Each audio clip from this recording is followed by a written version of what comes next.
Welcome to Impostrix Podcast, where we affirm the lived experiences of professionals of color who navigate imposter syndrome and racial toxicity at work. The tools that you learn here will help you confidently address racial toxicity at work, put that imposter syndrome to the side, stand in your power, and resist racial gaslighting. I'm your host, Whitney Knox-Lee, a Black mother to Black boy children, a civil rights attorney, and an anti-racism educator and trainer. If this is your first time listening, welcome. We're glad you're here. Episodes are published every week. Make sure you go back and listen to our past episodes. All right, here we go. Okay, y'all. Today's episode is going to be a little non-traditional because I'm going to be talking about myself. And specifically, I'm going to be talking about a recent period of anxiety that I experienced. I think it's important for us, particularly for Black women, but others as well, to talk about mental health and mental wellness. And what better platform than on my podcast? So, what I want to share today is in a situation that I experienced just a couple of weeks ago um, at the beginning of August when I essentially had some kind of anxiety crisis. I don't think it was a panic attack. I don't really know the right words to call it. All I know is that I eventually talked to my therapist and she said I was suffering from anxiety. So here's what happened. Life was happening. Life did not happen any differently than it usually happens.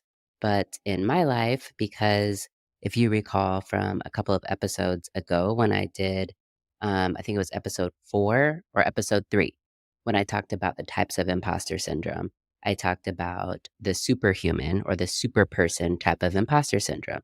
And this is where those of us, and I think Black women, you should be very familiar with this.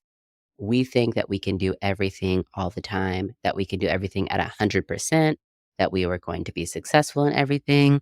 These are the expectations that we have of ourselves and the expectation that other people have of us. So I very much live within that expectation. And at the point where I forget to do something or drop a ball or don't do something as great as I want to do it, then I start talking to myself about how horrible I am, how I'm an imposter. I start doubting myself, and it can quickly turn into a spiral. So, on this particular occurrence, I was dealing with many things. There was stuff going on in the house. We had a leak in one of our rooms that caused mold damage. We had trees that had fallen outside because storms keep hitting Georgia. We had a leaking refrigerator, a leaking dishwasher. My kid had just started kindergarten, and so that transition turned out to be more difficult for me than I anticipated.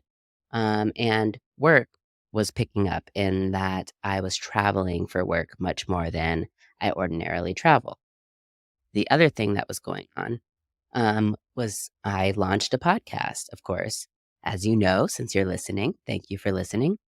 But I launched a podcast and I my hours have changed in terms of when I'm working on the podcast versus when I'm working on work versus when I'm parenting versus when I'm being a wife and doing all of the things.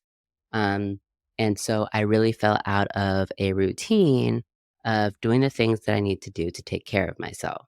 So those things include taking my medication, going to bed by 10:30 every night, some prayer and meditation, attending my recovery meetings because I am somebody that's in long-term sobriety. Um, and just doing some of these things that I had been doing regularly, that was really working for me, but that I essentially kind of put on the back burner as I've been trying to start this new project in addition to juggle everything else. Okay, so what happened was the leak that happened in the bathroom behind me resulted, I think, in the tile of the shower, the grout in the tile becoming shattered looking. Um, I have this thing where the pattern of something being shattered really bothers me to the extent that my skin starts crawling, I get itchy, um, things start twitching. It's very, very uncomfortable for me. Usually, when this happens, I remove myself from the situation. I have to stop thinking about it. And at the point where I've kind of been away from the situation for a little bit, it goes away. Well, this was happening in my home. It was something that I needed to take care of in terms of contacting insurance, getting contractors, taking pictures, et cetera, et cetera. For some reason, this triggered for me. It was like the straw that broke the camel's back. It triggered for me this full blown situation where I could not think about anything other than how much my skin itched. I could not get comfortable no matter what clothes that I was wearing. In hindsight, I realized that my speech had really changed. I was talking much more rapidly than usual. My heart was beating. I was getting dizzy, like just bouts of dizziness, not like all the time dizzy. Um, and I was irritable. A bunch of these things were happening. I laugh at myself now because I consulted with Dr. Google. What Dr. Google told me is that I was having tactile hallucinations. Now, Dr. Google also said that people who have tactile hallucinations are people who are experiencing symptoms of schizophrenia. There are people who are taking large quantities of cocaine. They are people who are in active alcoholism, who are drinking a lot and maybe detoxing from alcohol or from another substance. Even though none of these things applied to me, I was convinced that I had tactile hallucinations. So, what did I do? I reached out to my sister circle. You're familiar with them because they were on episodes 1 and 2 of this show. As you know, two people in my sister circle are in the mental health world profession. They responded to me basically not saying that I'm not having tactile hallucinations, but instead being like, "Hey, Whitney, think you've got a sensory issue. Hey, Whitney, what are some self care things that you can do?" One of them called me up and was like, "So, Whitney, work is going to have to wait today. Tell me what's going on." And I explained all of this to her, and she was like, "Okay, I'm going to tell you what I do when I'm experiencing this type of situation." And specifically for her, it was insomnia. She recently realized that her insomnia was due to anxiety. So she walked me through a number of self care exercises that I can do. And she started by asking me, "What can I do? What do I do in my daily routine that makes my skin feel good?" And the first thing that I thought of was putting on lotion. Now, I am not a body person. I'm not a somatic person. I'm not in tune with all of those things. I'm very logic brained. If I have an issue, then I go back and I look at the things that have happened, but I'm not really thinking about my body. So at this point, it was not clear to me that I was having a mental health crisis that was affecting my body physically. So we talked about putting on lotion. She suggested that I um, wear something soft or have my skin up against something soft. She suggests that I take a break from work. Uh, and I mean, just like, 15 minutes or so. She suggested that, I focus on this right now, do what I need to do to get comfortable, and then return to work when I'm ready. We talked about scent and smell and what smells calm me down. And so I was thinking about like lavender and the candles that I have. So she encouraged me to light a candle. We talked about sound and whether or not different sound frequencies help me. And I don't know. I don't know if they do or not, but I do know that I've been listening to this app recently called Neutrozen. that is similar to the Calm app.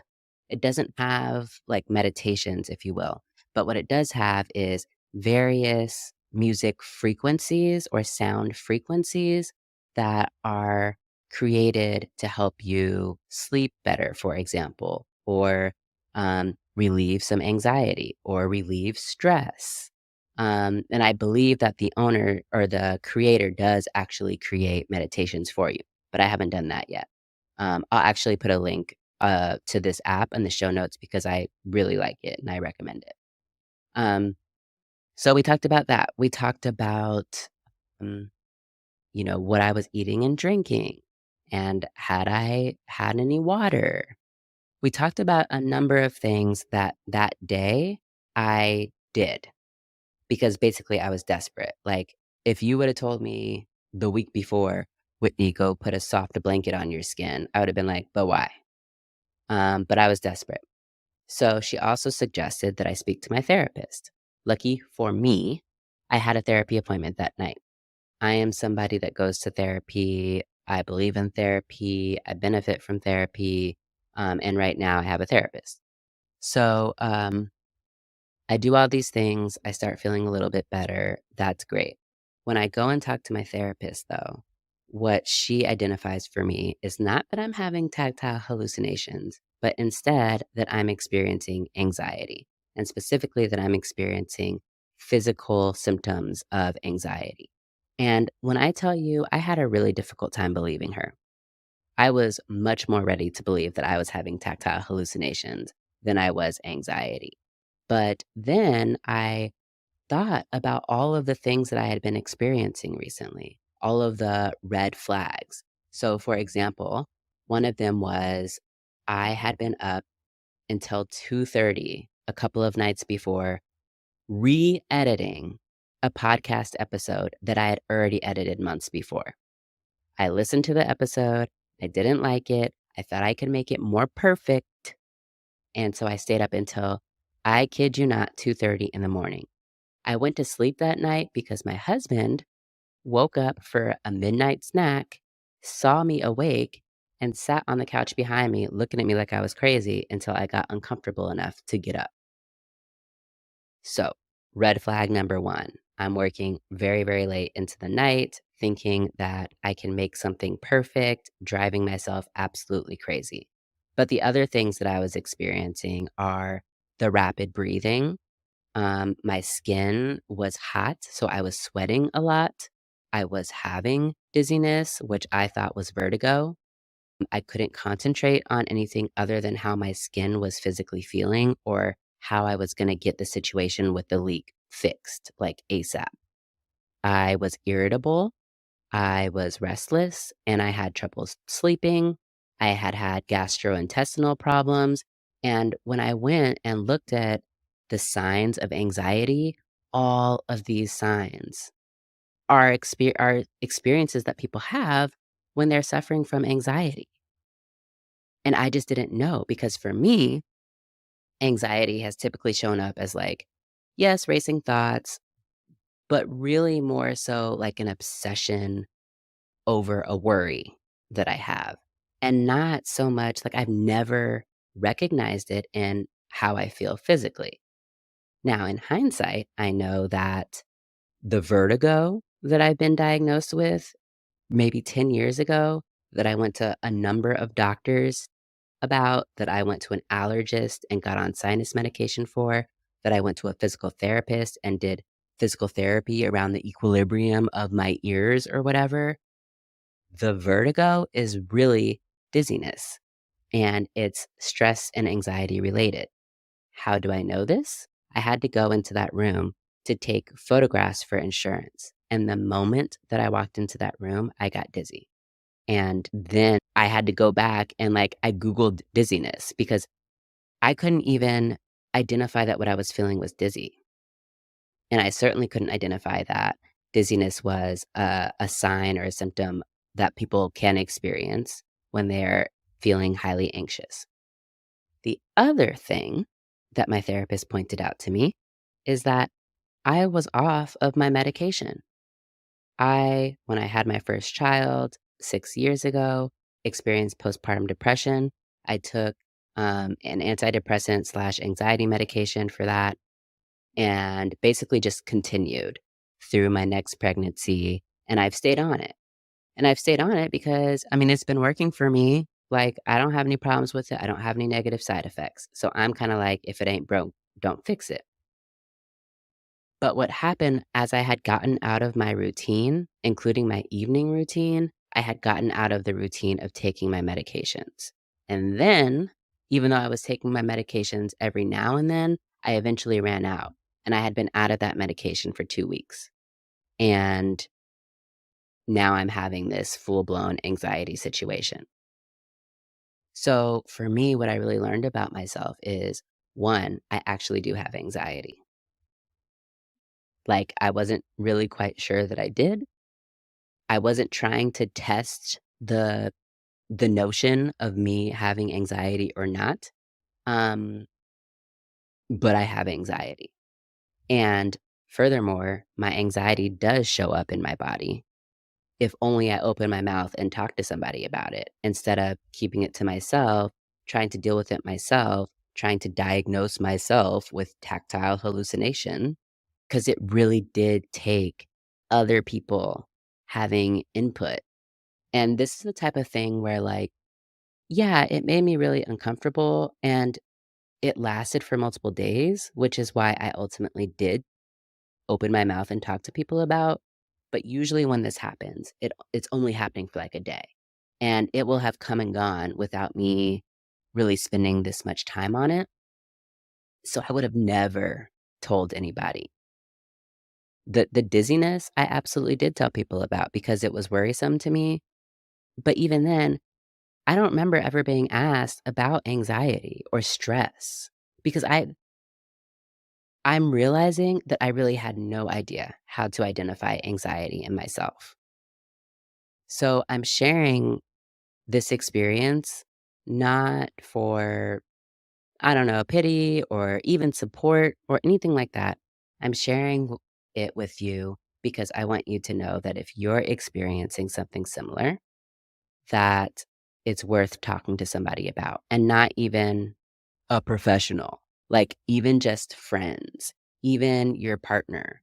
Um, my therapist told me, she was like, so there is this phobia, but don't Google it now because it will freak you out. But there is this phobia. It's called trypophobia, and it is commonly referred to as like the fear of holes and specifically like groupings of holes. So think of like a honeycomb. Evidently, there are people who get very freaked out and uncomfortable when they see these holes. And now that I'm feeling a little bit better, I did Google it to find out that it's not just holes. It can also be small clusters of bumps or patterns. So again, here I am with Dr. Google telling me, okay, what I have is trypophobia. Um, I don't know if that's actually what I have, but if you're familiar with it, I feel like this is the most similar thing to what I'm experiencing is this pattern that does not sit well with me, and it causes me severe itching, shaking.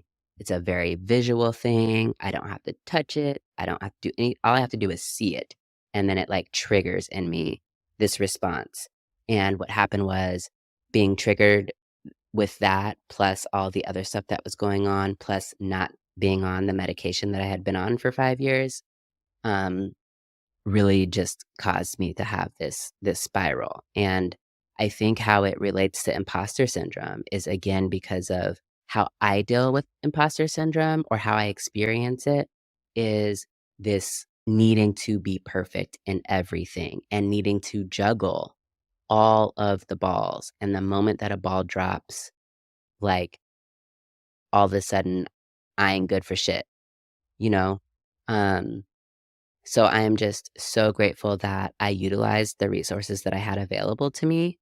I highly suggest that if you're someone who thinks that you're experiencing a mental health issue, um, that you utilize the resources that are available. And I recently posted on Instagram about types of resources. And so this can be everything from a therapist or a psychiatrist or your friends, but it can also be meditation or prayer, but it can be journaling. It can be reaching out to your employee assistance program if you have one at work where you can get 3 to 5 free counseling sessions. Um, that can help you through some of these issues. It can be talking to a mentor or talking to a sponsor or talking to a parent. And then the one thing that really came up for me was this like intuition and really taking a moment to listen to what my body was saying. I had no other choice but to listen to my body. And my body started speaking so loud that I couldn't ignore it. And I had to tell somebody about it.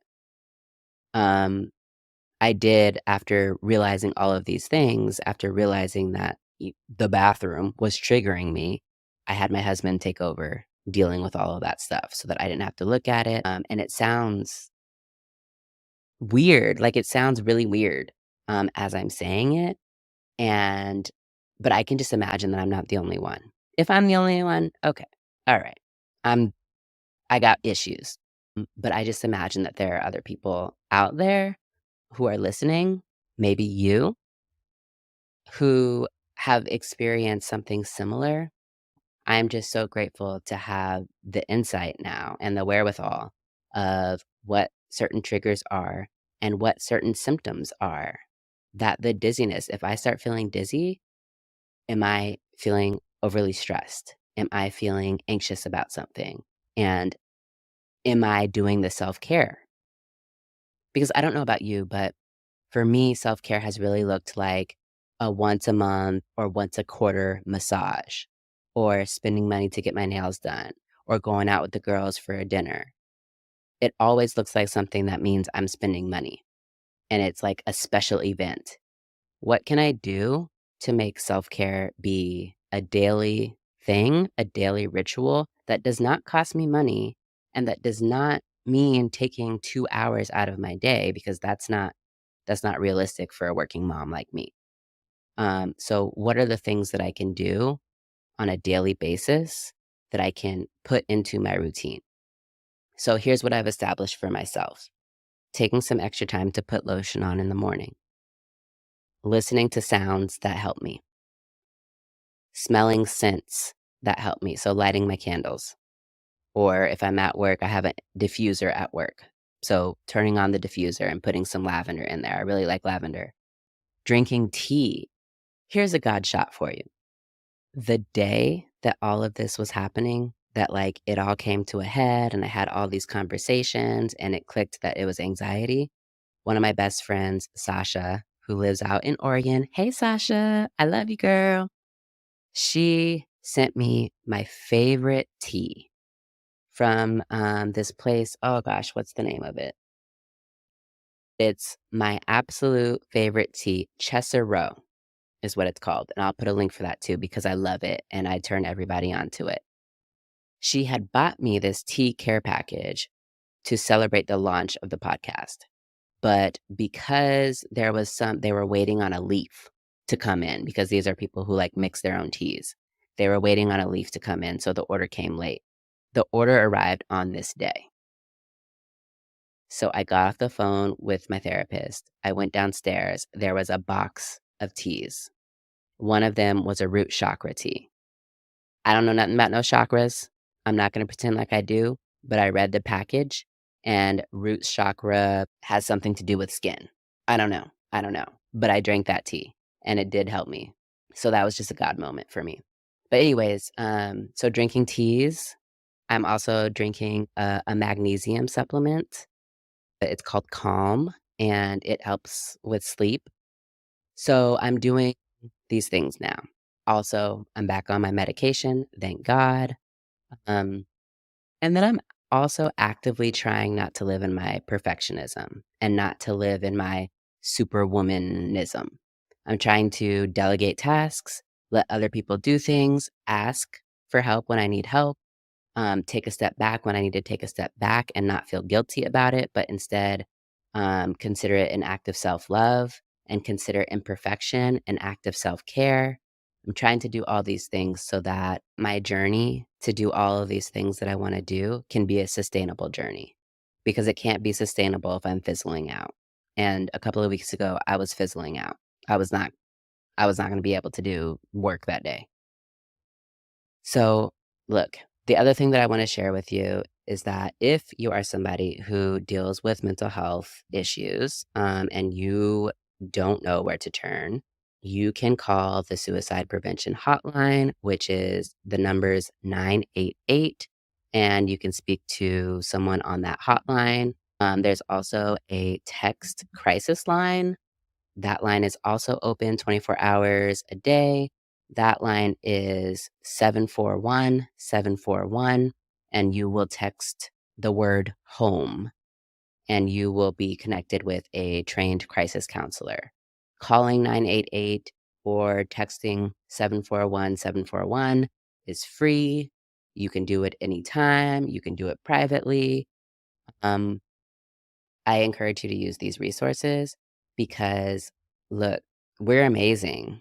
And sometimes we take on too much, or sometimes we're dealing with hormones or chemical imbalances or whatever the case may be, and we need some help, and that's okay. So while it's okay to have these things going on, this is not where we're going to remain. This is not where we're going to stay. And in order to move on from these experiences, we have to actually take some action to address them. Okay? So we're not going to stay here. We're going to keep moving forward. I know this was a weird episode. I hope it meant something to you. It means something to me to just share my story. Next week, we're going to get real back on topic, and I'm going to have a guest. We're going to be talking about imposter syndrome again and transition into racial toxicity. So I look forward to having you back for that episode. Thanks. Thanks for showing up. If you like this episode, don't forget to support Impostrix Podcast. You can do that by signing up for my newsletter, following me, liking the content on social media. You can find out all the things on www.impostrixpodcast.com. And there's also merchandise now available. If you want to buy a sticker or a t-shirt, go to the website. I'll post a link below. You'll be able to find it. All right, y'all. Be validated. Until next time. I hope you enjoyed today's episode. If you liked what you heard, don't forget to listen to past episodes and to subscribe. Also, feel free to leave me a message. I want to know what you think about this show. So you can do that by leaving a review, or you can do that by sending me an email at impostrixpodcast@gmail.com. This podcast is for me, and this podcast is for you. And I hope that you're leaving this podcast and this experience feeling validated, because that's the goal. Be validated. Until next time.